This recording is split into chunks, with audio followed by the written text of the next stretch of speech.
So, after discussing methods to express concentration, today we are going to discuss other important topic, and that is the empirical formula and molecular formula of a compound. Empirical formula and molecular formula of a compound.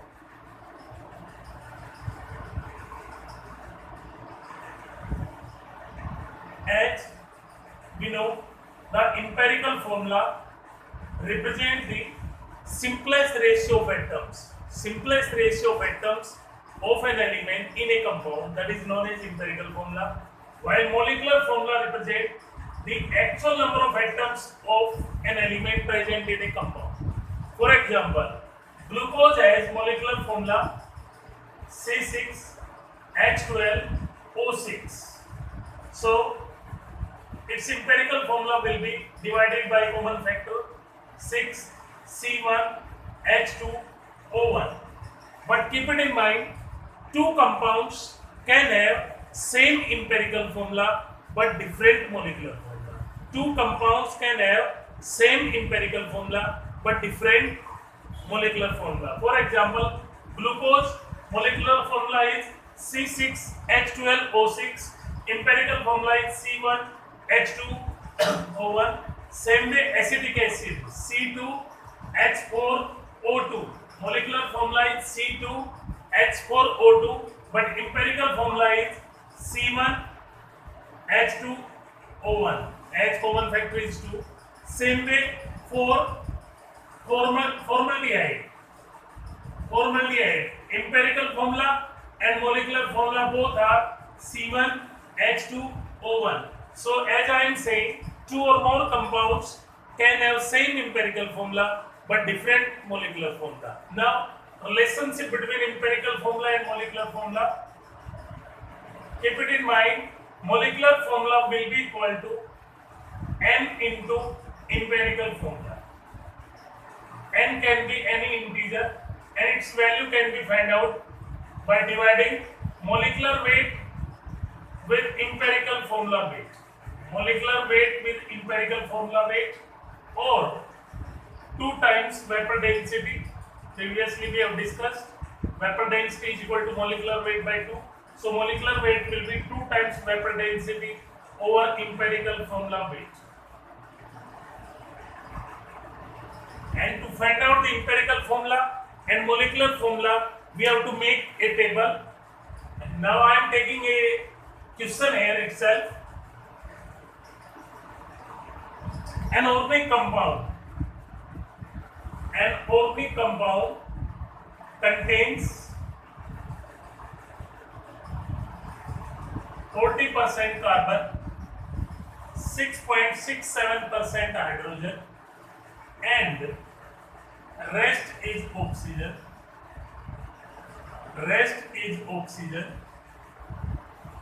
If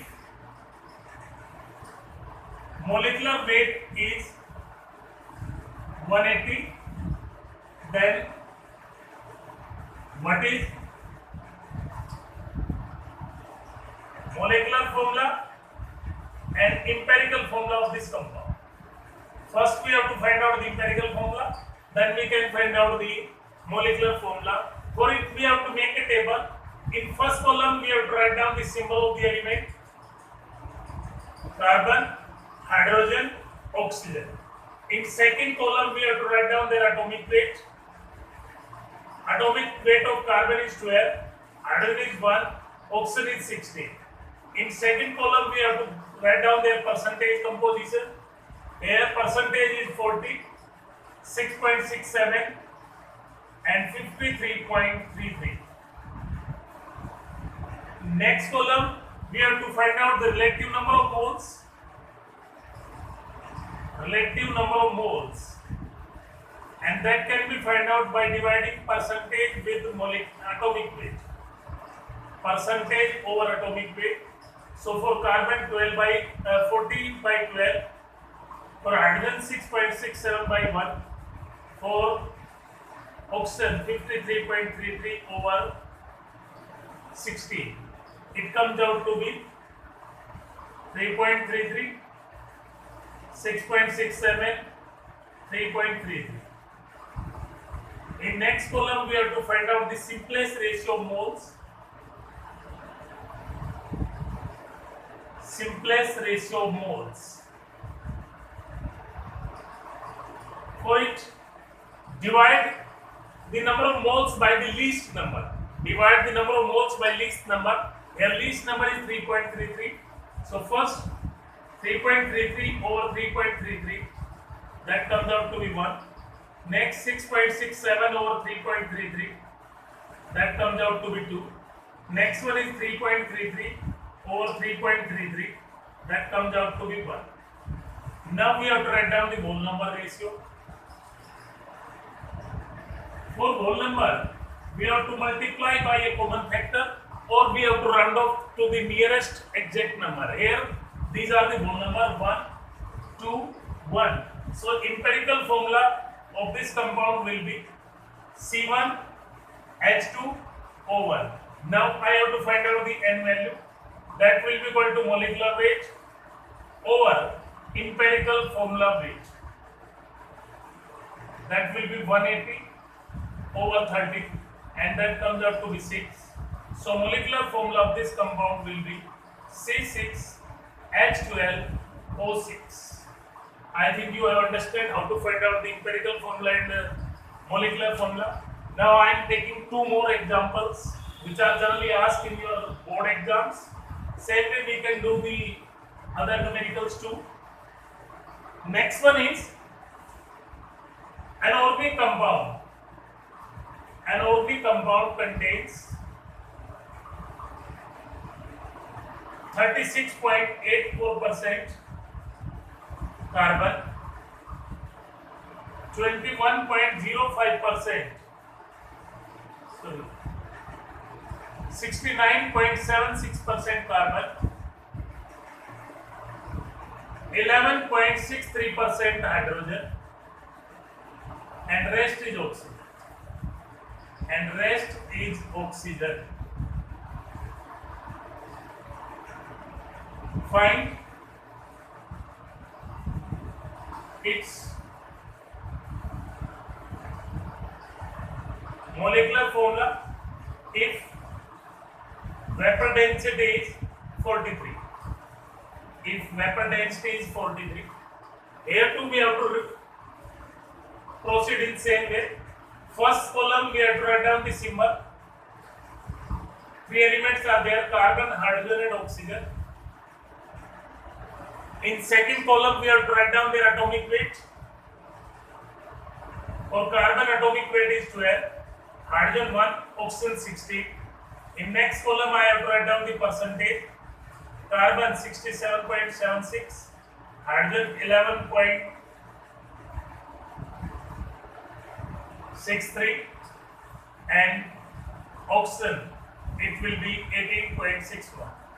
Next column we have to find out the relative number of moles by dividing percentage with atomic weight. 69.76 over 12, that comes out to be 5.815. Next 11.63 over 1, that comes out to be 11.63, and 18.61 over 16, that comes out to be 1.163. In next column we have to find out the simplest ratio of moles, and that can be found by dividing the least number over. Here least number is 1.163. So first one 5.815 over 1.163, value comes out to be 5. Next 11.63 over 1.163, value comes out to be 10. And last 1.163 over 1.163, value comes out to be 1. So whole number value will be say 5, 10, 1. So empirical formula of this compound will be C5H10 over, empirical formula is C5H10 over, and first of all we have to find out value of N, that will be 2 times vapor density over empirical formula formula mass, that will be equal to 2 into 43 over 86, and that comes out to be 1.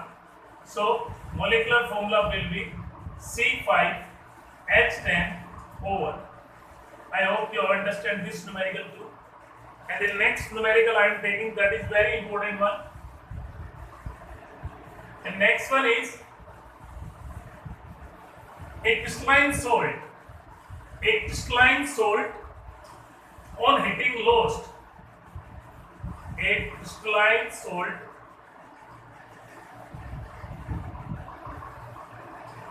on hitting lost 45.3% of its weight. 45.3% of its weight, and anhydrous salt contains 36.84% iron, 21.05% sulfur, and rest is oxygen. What is formula of anhydrous and hydrous salt? Anhydrous and hydrous salt. Very important one and slightly different. Here, first of all, we have to find out the empirical formula of anhydrous salt. For that, make the table. In first column, we have to write down the symbols: iron, sulfur, oxygen, FeSO. In next column, I have to write down the atomic weight. For iron, 56, sulfur, 32, oxygen, 16. In next column, I have to write down the percentage: 36.84, 21.05, and 42.11. In next column, I have to find out the relative number of moles. That comes out percentage by atomic weight.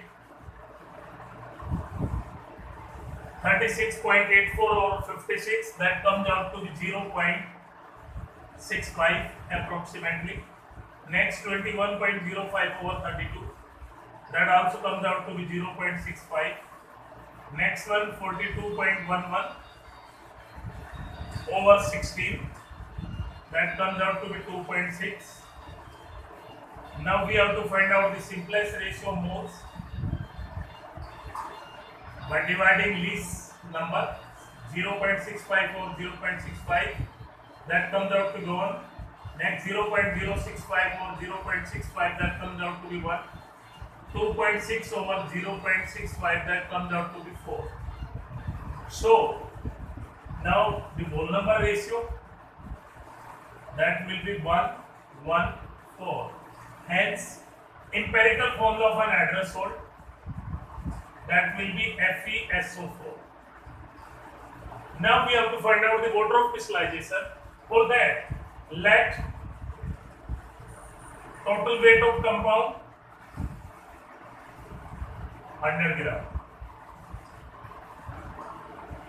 Total weight of compound 100 gram. So weight of water, that will be 45.3 gram. So weight of anhydrous salt will be 54.7 gram. Now we have to solve. If anhydrous salt is 54.7 gram, then weight of water is 45.3 gram. If anhydrous salt is 1 gram, then weight of water will be 45.3 or 54.7. And if anhydrous is 152. As ferrous sulfate has molecular mass 152. 152. Then weight of water comes out to be 126 gram. So moles of water will be 126 over 18, and that will be 7. So formula of hydrous salt. Formula of hydrous salt will be FeSO4 dot 7H. Very important numerical, and last thing you have to understand very carefully. First of all, we have to find out the formula of anhydrous salt. For that, in first column write down the symbol iron, sulfur, oxygen. Second column atomic weight 56, 32, 16. In next column percentage 36.84, 21.05, 42.11. Now we have to find out relative number of moles. Divide percentage by atomic weight. For iron 0.65, for sulfur 0.65, for oxygen 2.6. Now we have to find out simplest ratio moles. Divide by the lowest number 0.65 over 0.651, 0.65 over 0.651, 2.6 over 0.654. So whole number will be 114. So empirical formula comes out to be FeSO4, molecular mass will be 152. Now we have to find out the water of crystallization. For that, let total weight of compound is 100 gram. Weight of water, that will be weight lost, that is 45.3. Weight of anhydrous 54.7. If anhydrous is 54.7, then weight of water 45.3 for 1 gram, and for 150 gram it will be 126. Divided by 8, so number of moles of water will be 7. Formula of hydrous salt will be FeSO4 dot 7H2. Next topic I am going to discuss, that is very important for organic chemistry as well as the objective exams, and that is the quantitative and qualitative analysis of an organic compound. First of all, we have to discuss about the qualitative analysis. Qualitative analysis. It deals with nature of element present in compound. Nature of element present in compound, and first of all, we have to detect carbon and hydrogen. If organic compound is there, then carbon and hydrogen are must present. But if we want to see whether the compound is containing carbon or hydrogen, for that we have to burn the organic compound in a copper tube in presence of air. Organic compound is burned in a copper tube with air, due to which carbon is converted into CO2 gas and hydrogen is converted into water. Carbon converted into CO2, hydrogen converted into water. If I want to detect presence of carbon dioxide, then I have to do the lime water test. Lime water is like lime, CaOH2 due to which the milkiness will appear. CaCO3 is formed, milkiness is appear. So it shows the presence of carbon. Organic compound contained in a copper tube, due to which CO2 is formed, and CO2 on passing through lime water produce milkiness. Next, if we want to detect presence of water, for that we have to add to anhydrous copper sulfate, and due to which a blue color is produced. Blue color is produced. Anhydrous is colorless.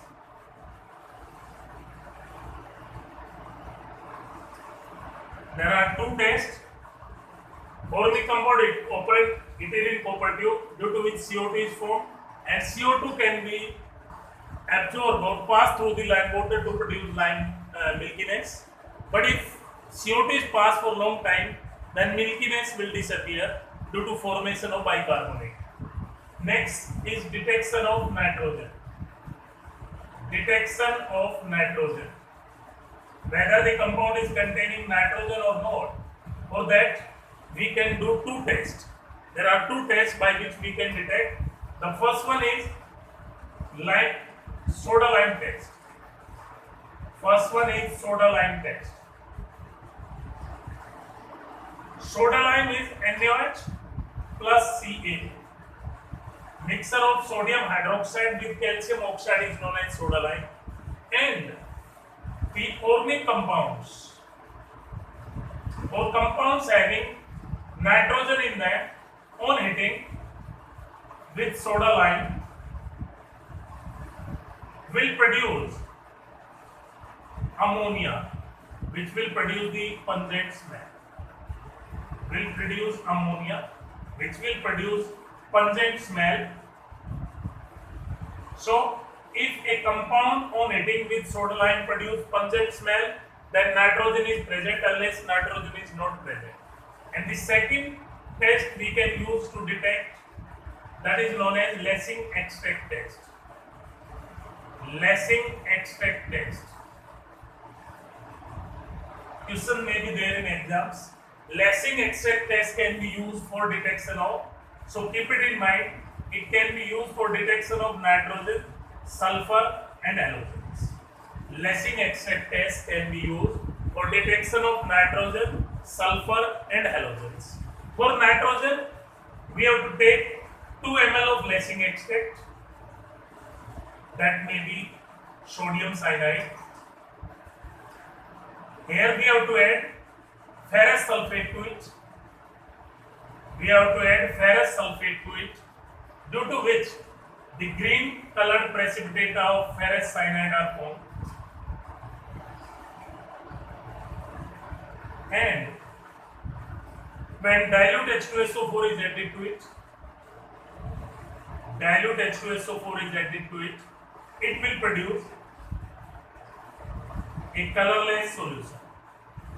It will produce a colorless solution of hexacyanoferric 2 ion, and on adding freshly prepared ferric chloride, we will get a green color or Persian blue color.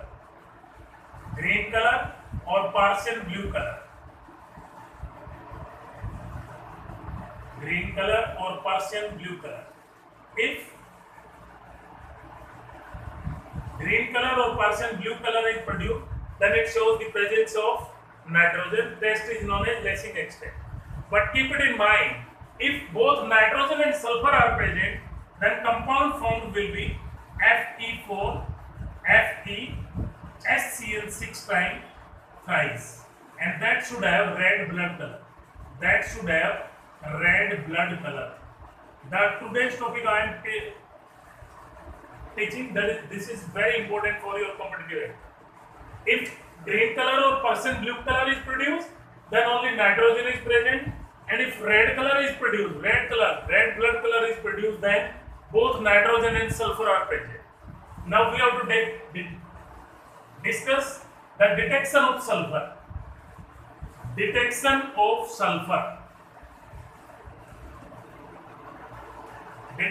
sulfur in a compound. Sulfur can be detected by 2 tests. The first one is known as lead acetate test.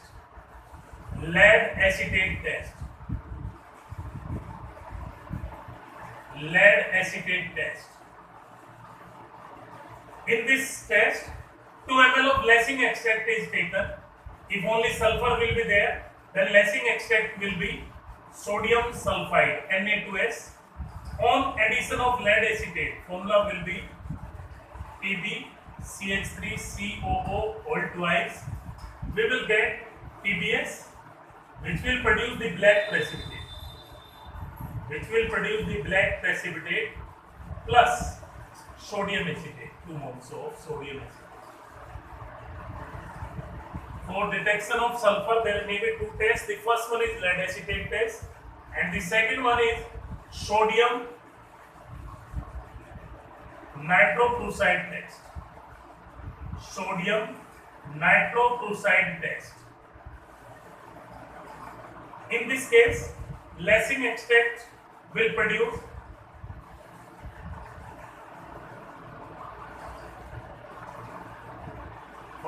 the C6H5NO. Dark violet coloration. Dark violet coloration. Na2, Na4, FeCl5NOS. Questions will be there. What is lysine extract test? When lysine extract react with sodium nitroprusside, then we will get a dark violet coloration. Then it shows the presence of sulfur. Now we have to do the detection of halogens. Detection of halogens. Halogens can be detected by two tests.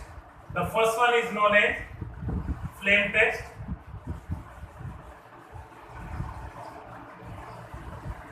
Flame test. In this test, organic compound on hitting in flame, it produces colored flame.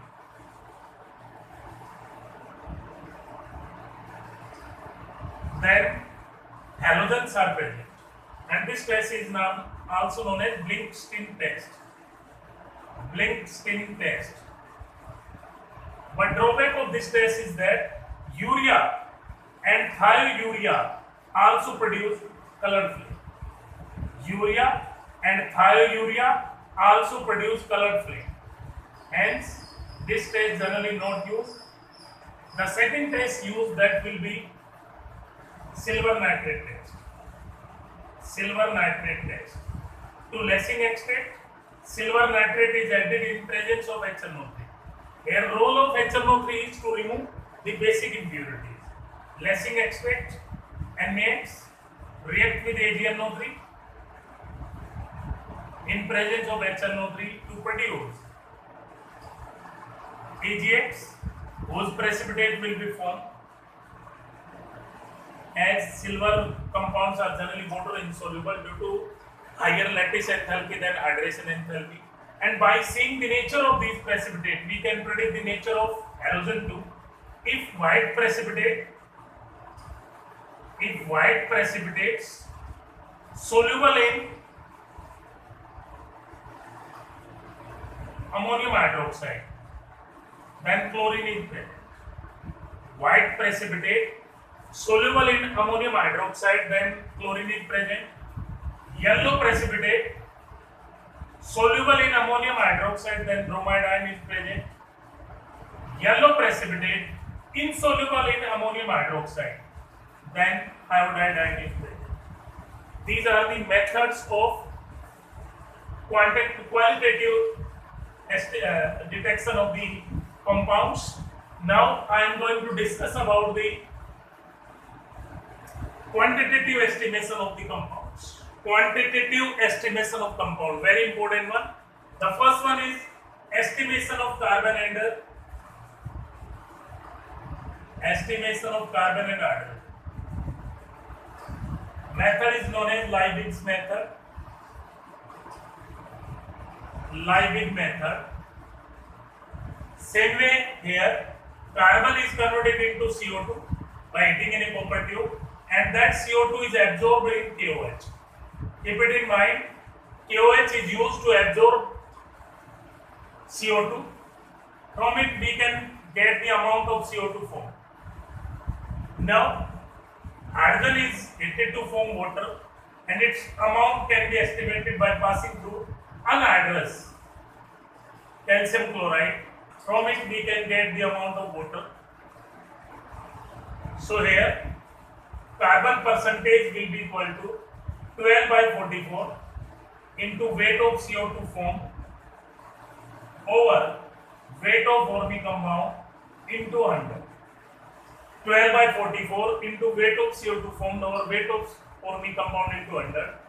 Similarly, for hydrogen percentage, formula will be 2/18 weight of water over weight of organic compound into 100.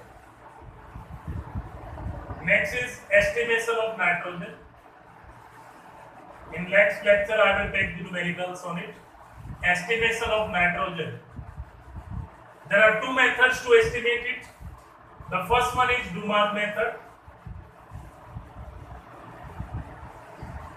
and the second one is J-Dull method. Jagel method. K is silent here. In Dumas method, nitrogen is estimated in form of free nitrogen. So its volume is estimated at STP. Volume at STP is measured, and formula applied will be nitrogen percentage is equal to 28 by 22400 into volume of nitrogen gas at STP over weight of Vorni compound into 100. And in this method, nitrogen is estimated in form of ammonia, and that is reacted with an acid of known concentration,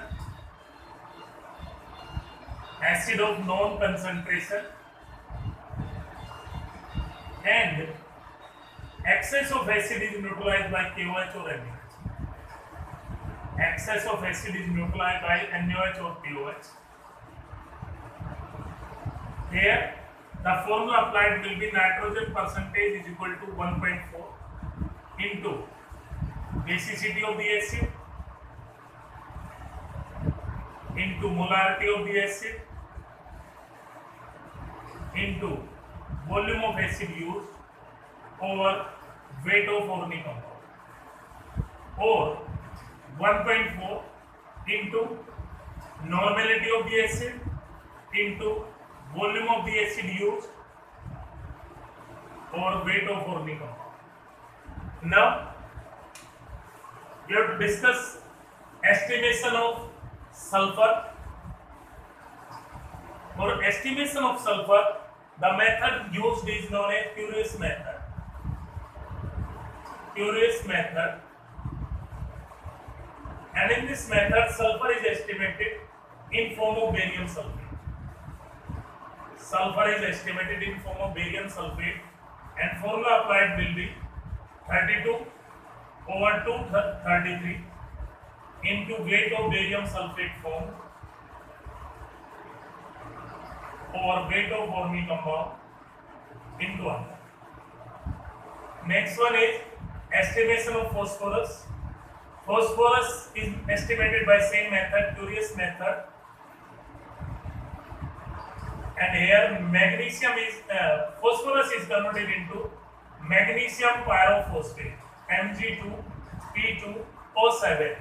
So formula applied will be phosphorus percentage will be equal to 62 over 222 into weight of magnesium pyrophosphate over weight of Vorni compound into 100. And the last method is estimation of halogens. Halogens can be estimated by Curies method in form of precipitate of silver halide, weight of precipitate are formed. So here the formula applied will be halogen percentage will be equal to atomic weight of halogen over molecular weight of silver halide into weight of silver halide precipitate over weight of Vorni compound into 100.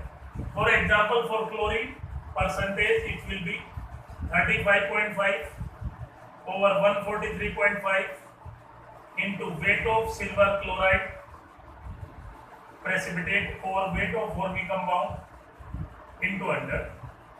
For bromine percentage it will be 80 over 188 into weight of AgBr precipitate over weight of Vorni compound into 100. And the last one is iodine percentage, that will be 127 over 235 into weight of silver iodide precipitate over weight of Vorni compound into 100. Now, one thing more, keep it in mind, KOH is used to absorb CO2 gas. Pyrogalol Pyrogalone is used to absorb oxygen gas. In idiometry we will discuss. And turpentine oil is used to absorb ozone. There may be numericals regarding the idiometry. We will discuss few numericals tomorrow, and I hope you understand all the things. With this first chapter comes to end. Now we have to do the assignment and numericals. If any doubt is there, you can ask me. I will discuss numericals tomorrow purely. Till then, thank you.